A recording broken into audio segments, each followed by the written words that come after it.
You are a Christian minority from Borno State. Yes, sir. And you once said the reason why you stopped believing or supporting Bwala Tinubu is because of the Muslim ticket. Yeah. As your philosophy about the Muslim ticket, because nothing seems to have changed. Has it changed now? Seun, are you having what we call father time? You have asked me this question before. We trust it here. No, we need to trash it because you have now taken up the responsibility to officially speak for the president. So for your training and for the I mean, I can speak for what my training and for what my industry deserve and the Nigerian people deserve.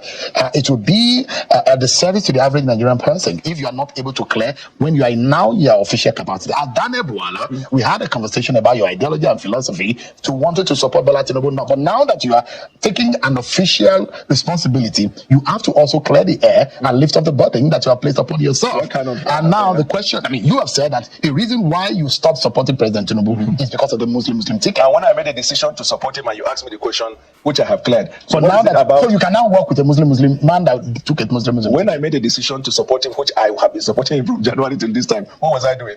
The only difference between then and now is the official tag. You can be supporting someone, but working with them is another kettle of fish. I've never believed that if you have the capacity to support someone, you will not see the need to. You told me on our last interview at that time that you have a love and affection for Bwala Tinubu as a person, but you disbelieve in the stand of the APC of a Muslim ticket. So the question is that it's still the Muslim ticket. Your man from Kashim Shettima, who is the VP, is from Borno State. President Bwala Tinubu is a Muslim, and they've not denounced their religion. Have you denounced yours? Chai, Omono be sporting between Seun of Channels Television and Daniel Bwala in this interview. Now, Seun was trying to get Daniel Bwala to talk about the criticism he has done against Tinubu before when he was PDP, because you know Daniel Bwala don't criticize Tinubu. In fact, he kicked against the Muslim ticket, plus so many things he talked about. Now, Seun was trying to get him to answer questions around those criticisms, but Daniel Bwala no agree. He said that he don't want to answer questions around those criticisms. Seun will answer this question. He will follow this other side and dodge, because he knows that if he begin to answer those questions, Yawa go gas. In fact, let me allow you guys first to watch this interview because it is very, very interesting. And as you are watching, make sure you are sharing and also subscribe if you have not done so for more updates. And after that, I'll be back. Let's go there. You are a Christian minority from Borno State. Yes, sir. And you once said the reason why you stopped believing or supporting Bwala Tinubu is because of the Muslim ticket. Yeah. As your philosophy about the Muslim ticket, because nothing seems to have changed. Has it changed now? Seun, are you having what we call father time? You have asked me this question before. We trust it here. No, we need to trash it because you have now taken up the responsibility to officially speak for the president. So for your training and for the I mean, I can speak for what my training and for what my industry deserve and the Nigerian people deserve. It would be a disservice to the average Nigerian person if you are not able to clear when you are now your official capacity. At Bwala, we had a conversation about your ideology and philosophy to wanted to support Bwala Tinubu. But now that you are taking an official responsibility, you have to also clear the air and lift up the burden that you have placed upon yourself. And now the question, I mean, you have said that the reason why you stopped supporting President Tinubu is because of the Muslim ticket. And when I made a decision to support him and you asked me the question, which I have cleared. So now that so you can now work with a Muslim man that took it Muslim. When I made a decision to support him, which I have been supporting him from January till this time, what was I doing? The only difference between then and now is the official tag. You can be supporting someone, but working with them is another kettle of fish. I've never believed that if you have the capacity to support someone, you will not see the need to. You told me on our last interview at that time that you have a love and affection for Bwala Tinubu as a person, but you disbelieve in the stand of the APC of a Muslim ticket. So the question is that it's still the Muslim ticket. Your man from Kashim Shettima, who is the VP, is from Borno State. President Bwala Tinubu is a Muslim, and they've not denounced their religion. Have you denounced yours? You know why I'm smiling? This is what I do for a living as a lawyer, where we cross-examine people. You change style, but you ask the same question which you have asked me in January and I've answered. So my reply to this will be asked and answered. No, it has not been answered as of this moment. They are recalling whether I have answered or not. The question is that we are in the moment. Your status at the time and now are totally different. So my response is, do you still believe that a man, a vice president and a president who are both Muslim, of the same religion, have the moral standing to run a country? I adopt what I said before as my argument and I rely on it. Are you running away or dodging away from answering the question? No, you see, you have the infrastructure, you have TV, you have the same way you use that. I'm recalling past. Recall that question you asked and how I answered it. I'm not prepared to give energy to those things that would distract us from what the president has asked us to do. Let me tell you, it's not about Bwala, it's not about people. The minute I start answering questions that were asked and answered, and then it creates chains of question, then I defeat the very purpose of my appointment. I am now talking about myself instead of talking about the administration of President Bwala. That is if these questions are being reinforced over and over again. But this is our first conversation since you assumed office, yes, which is today. Yes. And I'm asking, because you are in your official capacity, can Nigerians believe you that this Daniel Bwala and what he said some months ago during the campaign, can they believe you when you speak for the president? If you ask this question 100 times till tomorrow morning, my answer will be the same. But what about those who think that you don't have integrity? It is their right. But do you have integrity? It is up to you. No, it's not up to me. You are the one that asked you are in the chair, Mr. Bwala. Do you have the integrity to speak for a president whom you heavily criticize and that is not fit for office based on his religious standing on a Muslim ticket? Asked and answered. You have not answered it. No, I've answered it. You've asked me before. The reason why that is different is that you are a Nigerian public officer. It doesn't. And you speak to the Nigerian people right now. It's different from you as a private citizen. You have the onus to be able to speak. The onus on you to be able to tell Nigerians truthfully that this is what has changed about you. Is this the same Daniel Bwala that worked with Atiku Abubakar? If I took mango before I became a spokesman, the nutritional value I get from the mango does not change because now I'm a spokesman. Asked and answered. So you don't want to talk about that? Anything that I have answered before, I don't want to regurgitate on that. Even when you said that even if you give Bola Tinubu 30 years, nothing will change. Asked and answered. You're dodging away from the question. I'm not dodging away. You've asked before, I have answered. The plight of the average person in this country. Acutely aware. The sufferings of the Nigerian people. How things have deteriorated in the past month. Are you aware? Acutely aware. Are you in tune with what the conditions of many Nigerians? Let me tell you from my constituency, extended family members, for many months, calls for you to support. There are times where we can, we do, where we can, we keep, encouraging them. I am very, very aware, of the suffering of the Nigerian people. And you think this president can fix things? He's already fixing it. But you think that he could not fix it even if you give him 30 years? That's what you said. That's an answer. So you don't think that the president... So why do you speak for a president that you think cannot do the job?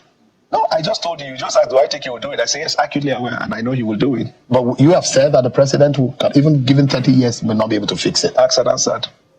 So you don't believe he can do it? Asked and answered. Why do you speak for him then? I speak for him because, one, I believe in him, and from January when I met him, I committed to supporting his cause, and not just supporting, advocating for it. So not just that I believe him, I was busy, as I've always done, speaking to the Nigerian people.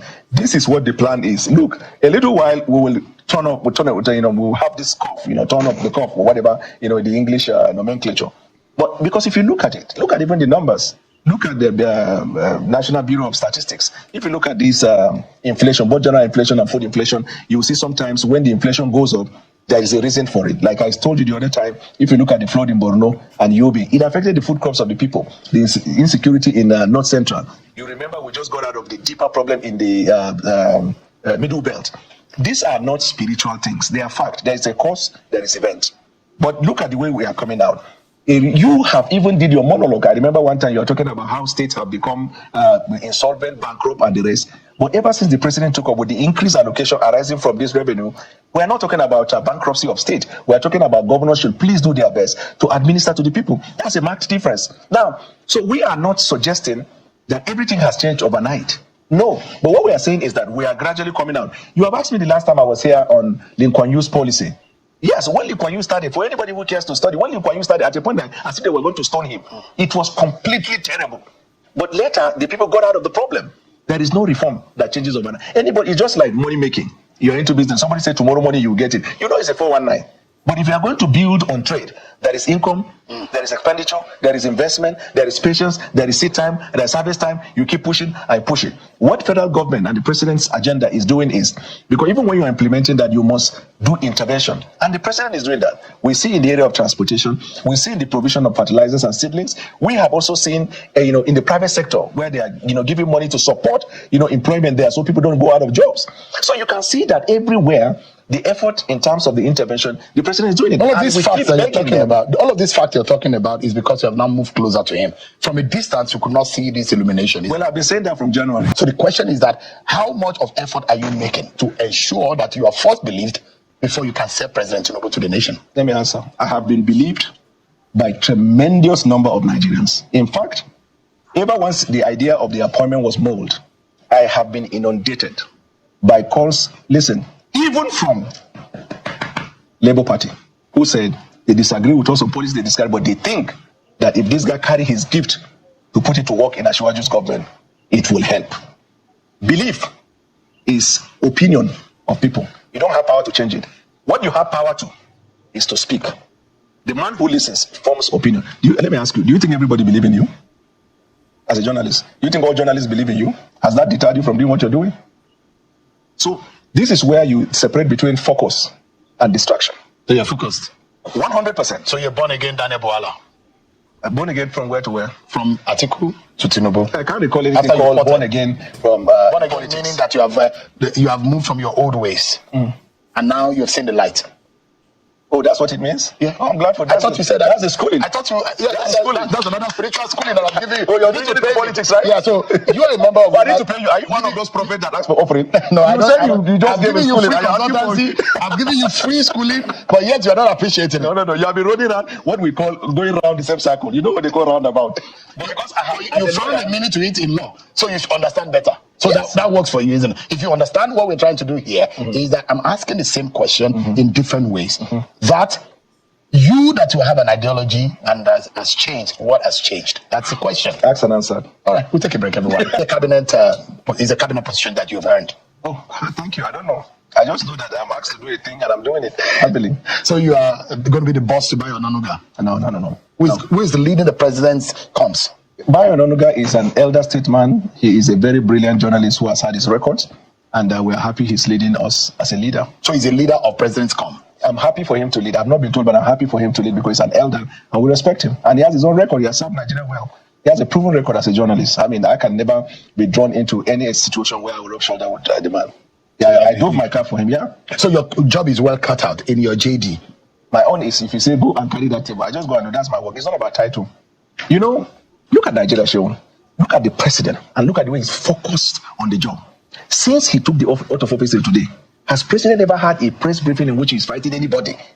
Or when he's reacting? Or like somebody who doesn't have emotion? And you know the way the opposition, there's no name he has not been. So what's the difference between your job and that of Bayo Onanuga? I'm not here to define anybody's essence. But don't you know your own JD? My role, I just told you, special advisor on media and public communication. Now, I don't know whether you have a problem with the media or with the public communication. You see what I'm doing here? I don't have a problem with any. I'm just asking for you know what I'm doing now? Clarifications. But you know what I'm doing now? I'm doing my job. If you need clarification on me, you can ask Bayo or you can ask the administrative in Bwala. I'm not looking at administration. I'm looking at executing the mandate of the president. Let's talk about the president, Bola Tinubu. What did he tell you exactly to do for him? And I'm very sure that he knows that you are in tune with what is happening in the nation. What is his mind telling him? Because now officially you're speaking for him. That's right. As the president's spokesperson, what is the mindset? What does he want to achieve as the president of Nigeria? He wants to achieve a legacy. What is the legacy? He wants to be a consequential president. That is, a president who came at a time when something has to be taken, even though it is unpopular. And when you take that step, there will be insult, there will be problem, and nobody even knows what will happen later because it's like an uncharted territory. Remember Bwala when he wanted to do it? The National Assembly, then leadership went to him, and then he pushed it to a later day. Jonathan wanted to do, all of them wanted to do it before. Great statement. But they saw the danger because if you implement that, we are not a manufacturing country, so there's going to be a problem. Our reliance is on oil. There are quite a number of dynamics. So my understanding of the mindset of President Tinubu, one is to get us out of this quagmire. And he has brilliantly, stated out his policy directive, and the implementation has started already. He's been commended by even international body on economics, local people on economics. But the poor man on the street, because he doesn't know the dynamics or economics. The global bodies that you talked about, recently IMF has said that some of this policy is not working. This is just a few days ago. So let me tell you, it's not bearing fruit yet. But what did they say? In the same statement, I suggest whoever is talking to go and study. They said the policy at least requires how many? 15 years or more. Yeah, it is not going to be overnight. Let me give you an example, Mr. Seun. Probably you are in a house, a battered house, and the rain fell, there's a crack, the house is about to get destroyed. And you now feel when it gets destroyed, when it falls down, when it collapses, it will kill everybody. Then you decided we have to take some measures. We're going to move out of this house. We're going to have a makeshift house, and then we're going to construct a new house. For the period that you're going to be in the makeshift house, you may not be enjoying that AC in that house. You may not be enjoying certain privilege you've been enjoying in that house. But you cannot even continue in that house because the walls are collapsing. But you needed to take that decision. The entire period of the movement from there to here so you can have a good house will create a lot of inconveniences. Now, the IMF, something you say, I study a bit about this their policy. That is what is called strong country ownership. Now, in the practice of law, which you must know, for every general rule there is an exception. Now, strong country ownership is an exception to the rule in IMF. And what that means is that at every given time, you are permitted, even in implementing that, to tinker with certain policies to meet with your local demands. Now, so how you tinker with policies in Nigeria might be different from Rwanda, might be different from Kenya, depending on the dynamics, the demography, the economy, the circumstances. All of these things are things we are navigating. The good thing is our worst days are behind us, Seun. Our worst days are behind us. And Nigerians are hoping that not only for the decision makers who think that they are turning the curve in what they seem as the dark days of how the policies are panning out, but also for the fact that Nigerians who are unable to feed are able to feed now or later in the year or as soon as possible. But the question is the perception, some of the issues around the president. For example, there are stories about the CIA and how the president is being seen or perceived in some climes or in some places. Does that concern the president, how he's perceived in some climes? And some of which you have also criticized. You've been critical about the president and his past. For those who are, I'm careful about social media conversations because not everything you can take on. But the question is that as the spinner and as a public relations person for the president, how do you explain some of this perception about the man you speak for? So I have a thing or two in terms of experience on intelligence. I have offered consultancy service to intelligence platforms. I have also consulted for the United States Institute of Peace. When it comes to intelligence and counterintelligence and foreign intelligence, it is a game of the mind. It's a game of mastery. Sometimes that also is reflected in those mediums by which the perception of the public is managed, such as creating a narrative, dropping a narrative, sparking a narrative, pointing a pointer, all kinds of things. Now, the thing about CIA is that whenever a perception is going to be created by those who mastermind it, they can say anything. Seun, I can look at you. I know you have international connection with international journalists and organizations in journalism. There are some people in the international journalism realm that acts as agent of foreign government. But does that make you an agent of foreign government? No. In this our Borno, most of these are NGOs. You see that they are doing NGO, they are being funded by this. Some of them are primary collectors of intelligence for foreign government. But does that mean every NGO is bad? So that thing is a created distraction to give the okay. If you said the president is an agent of the NIA, has the president not taken decision? They said of the CIA, not the NIA. Sorry? They said of the CIA, not of the NIA. CIA, sorry. Has he not taken decision that the American government didn't favor at the beginning? You remember when that American citizen was arrested? You remember that American citizen? They made a request for him to be released, he refused. If you're an agent of CIA, you told him over. You see, in Africa, we must open our eyes. So the president has yielded to the call of the United States in releasing the man that was in custody. After how many years in custody? And you don't know what the government of Nigeria may have extracted from him in terms of intelligence that is useful to Nigeria. When you don't suck orange, finish. The reason why I'm asking you this question is whether or not the interest of Nigerians is number one, as against the interest of foreign Bretton Woods institutions of foreign nations, and thinking that maybe the president is interested in serving those interests. First and foremost, they say the president is yielding to the call of IMF and the World Bank and the Bretton Woods institutions. Now they're saying that the president has the interest, allegedly has the interest of other nations above the interest of Nigeria. And you speak for him. How do you defend that? I don't believe in what they said, and I know what narrative and counter narrative it is and what they try to achieve. But the president has demonstrated in leadership through his decisions and policies that the national interest of Nigeria is uppermost in his mind. Confirm. Now, this is a typical example of what is going on in this country, and this is one of the reasons why you cannot trust our politicians, because they cannot remain in one party to the end, and that is the reason why we are passing through what we are passing through in this country. Their personal interests always override public interest. When it is not, favoring them personally, they criticize it vehemently. But when it is in their favor, they praise it, even if when others are complaining. And they have resorted to achieving their aim through political jumpology. Anywhere when it happen, they go jump, go there. You can imagine Daniel Bwala saying this. Can you rewind back before when he was in PDP? If you hear, But anyway, let me allow you to share your thoughts with me on the comment section. And of course, you know the vibe now. Click on that subscribe button, follow, and share for more updates. Because like this, we move.